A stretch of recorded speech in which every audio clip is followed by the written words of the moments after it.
আর মাত্র দিন 15-এর মধ্যে ঘোষণা হয়ে যাবে লোকসভা ভোটের দিনক্ষণ। ইতিমধ্যেই দলগুলি নিজেদের গুটি সাজানোর কাজ শুরু করে দিয়েছে। প্রতি রাজ্যে নানান জট বাঁধতে শুরু করেছে। একদিকে ইন্ডিয়া, একদিকে এনডিএ। কোন দল 272টি আসন নিয়ে যাবে দিল্লি দখল করতে? চলুন আমরা দেখে নিই পশ্চিমবঙ্গের 42টি আসনের মধ্যে 21টা আসনের সম্ভাব্য ফলাফল। পঞ্চায়েত এবং বিধানসভাকে প্লাস মাইনাস করে এই ফলাফল তুলে ধরা হলো। চলুন দেখে নিই। তবে আজকের প্রথম কেন্দ্র আলিপুরদুয়ার। এই কেন্দ্র থেকে 2019 সালে বিজেপির টিকিটে জিতেছিলেন জন বার্লা। টিএমসি প্রার্থী দশরথ তির্কের থেকে 2,43,989টি ভোট বেশি পেয়েছিলেন তিনি। 2024 এই আসনটি বিজেপির দখলেই থাকবে, তবে মার্জিন কিছুটা কমতে পারে। পরের কেন্দ্র আরামবাগ। এই কেন্দ্র থেকে বিজেপির তপন কুমার রায়ের থেকে মাত্র 1,142টি ভোট বেশি পেয়ে জিতেছিলেন তৃণমূলের অপরূপা পোদ্দার। 2024 এই আসনটি তৃণমূলের দখলেই থাকছে, তবে প্রার্থী বদলের সম্ভাবনা রয়েছে তৃণমূলের। পরবর্তী কেন্দ্র আসানসোল। এখানে 2019 জিতেছিলেন বিজেপির টিকিটে বাবুল সুপ্রিয়। তিনি সংসদ পদ ছেড়ে টিএমসি জয়েন করার কারণে পুনর্নির্বাচন হয় এবং জেতেন টিএমসির শত্রুঘ্ন সিনহা। এবারও এই আসনটিতে জিততে চলেছেন টিএমসি। পরের কেন্দ্র বহরমপুর। এই কেন্দ্রে 2019 জিতেছিলেন বর্তমান প্রদেশ কংগ্রেস সভাপতি অধীর রঞ্জন চৌধুরী। ব্যবধান ছিল 40,696টি ভোট। তবে পঞ্চায়েত এবং বিধানসভা ভিত্তিক সমীক্ষা করে দেখা যাচ্ছে এই আসনটি এবার হারাতে চলেছে কংগ্রেস। অল্প ব্যবধানে জয়ী হতে দেখা যাচ্ছে তৃণমূল কংগ্রেসকে। তবে যদি জোট হয় তাহলে সমীক্ষাটি অন্য হতে পারে। পরবর্তী আসন বালুরঘাট। 2019 এই আসনটি জিতেছিলেন বিজেপির রাজ্য সভাপতি সুকান্ত মজুমদার।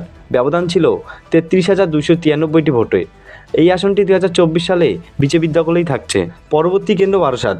2019 এই আসনে মৃণালকান্তি দেবনাথের থেকে 1,10,169টি ভোট বেশি পেয়ে জিতেছিলেন টিএমসির ডাক্তার কাকলি ঘোষ দস্তিদার। এবারও এই আসনটি জিততে পারে তৃণমূল কংগ্রেস।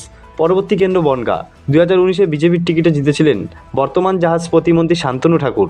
তৃণমূলের থেকে 1,11,594টি ভোট বেশি পেয়েছিলেন তিনি। সম্ভাব্য ফলাফল: বিজেপি জিতবে, তবে হাড্ডাহাড্ডি লড়াই হবে। পরবর্তী কেন্দ্র বাঁকুড়া। এই কেন্দ্রে 2019 জিতেছিলেন বিজেপি সুভাষ সরকার। ব্যবধান ছিল 1,74,333টি ভোট। 2024 এই আসনটি বিজেপির দখলেই থাকছে। পরবর্তী কেন্দ্র বর্ধমান পূর্ব।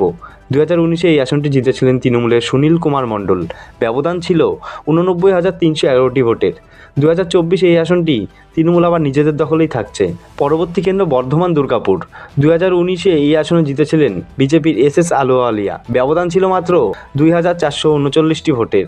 2024 সমীক্ষার রিপোর্ট অনুযায়ী 50-50 লড়াই হবে, তবে সম্ভাব্য জিততে চলেছে তৃণমূল কংগ্রেস।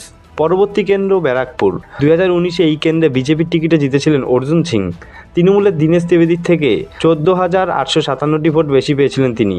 বর্তমানে অর্জুন সিং তৃণমূলে এবং দীনেশ ত্রিবেদী বিজেপিতে। সম্ভাব্য ফলাফল: এই আসনটি এবার জিততে পারে তৃণমূল কংগ্রেস। পরবর্তী কেন্দ্র বসিরহাট। এই আসনটি 2019 সালে জিতেছিলেন তৃণমূলের নুসরাত জাহান। জয়ের ব্যবধান ছিল 3,50,369টি ভোট। 2024 এই আসনটি জিততে চলেছে তৃণমূল কংগ্রেস। পরবর্তী কেন্দ্র বিষ্ণুপুর। 2019 বিজেপির টিকিটে জিতেছিলেন সৌমিত্র খাঁ। জয়ের ব্যবধান ছিল 78,047 ভোটের। 2024 এখানে বিজেপি জিতবে। এর পরের কেন্দ্র বীরভূম। 2019 এই কেন্দ্রে জিতেছিলেন তৃণমূলের শতাব্দী রায়। ব্যবধান ছিল 88,924 ভোটের। 2024 এই আসনটি জিততে পারে তৃণমূল কংগ্রেস। পরবর্তী কেন্দ্র বোলপুর। 2019 সালে এই আসন থেকে তৃণমূলের টিকিটে জিতেছিলেন অসিত কুমার মাল। ব্যবধান ছিল 1,06,402 ভোটের। এবারেও এই আসনটি তৃণমূলের দখলেই থাকছে। পরবর্তী কেন্দ্র কোচবিহার। 2019 এই আসন থেকে জিতেছিলেন নীতিশ প্রামাণিক। ব্যবধান ছিল 54,231 ভোটের। 2024 এই কেন্দ্রে অত্যন্ত লড়াই হতে পারে, তবে জিততে চলেছে বিজেপি। পরবর্তী কেন্দ্র দার্জিলিং। 2019 এই কেন্দ্র থেকে বিজেপি বিপুল ভোটে জয়লাভ করে। ব্যবধান ছিল 4,13,431টি ভোটের। 2024 এই আসনটি বিজেপি জিততে চলেছে। এর পরের কেন্দ্র ডায়মন্ড হারবার। 2019 সালে 3,20,594টি ভোট বেশি পেয়ে জয়ী হন সর্বভারতীয় তৃণমূলের সাধারণ সম্পাদক অভিষেক ব্যানার্জি এবং 2024 সালে এই আসনে জিততে পারে তৃণমূল কংগ্রেস। পরবর্তী কেন্দ্র ঘাটাল। 2019 সালে তৃণমূলের টিকিটে দ্বিতীয়বারের জন্য জেতেন সাংসদ অভিনেতা দেব।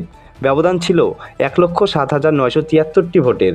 সমীক্ষায় দেখা যাচ্ছে আরও বেশি মার্জিন নিয়ে এই আসনটি জিততে পারে তৃণমূল কংগ্রেস। পরের কেন্দ্র হুগলি। 2019 সালে এই আসন থেকে জেতেন বিজেপির লকেট চ্যাটার্জি। ব্যবধান ছিল 73,362টি ভোটের। 2024 দেখা যাচ্ছে এই আসনটি জিততে চলেছে তৃণমূল কংগ্রেস। বিধানসভা এবং পঞ্চায়েত ভিত্তিক এই সমীক্ষা করা হয়েছে। 21 নম্বর আসন হাওড়া। 2019-এ এখানে জিতেছিলেন তৃণমূলের প্রসূন ব্যানার্জি। ব্যবধান ছিল 1,03,695টি ভোটের। 2024-এ এই আসনটি তৃণমূল নিজেদের দখলেই রাখছে। আজকে মোট 21টি আসনের যে ফলাফল ঘোষণা হলো তার মধ্যে তৃণমূল কংগ্রেস পেতে চলেছে 14 এবং বিজেপি 7 এবং কংগ্রেস সিপিএম 0। বাকি 21টা আসনের সমীক্ষা নিয়ে দেখা হবে পরের ভিডিওতে। আর বলে রাখি, যদি জোট হয় তাহলে সমীক্ষা অবশ্যই পাল্টাবে। ধন্যবাদ।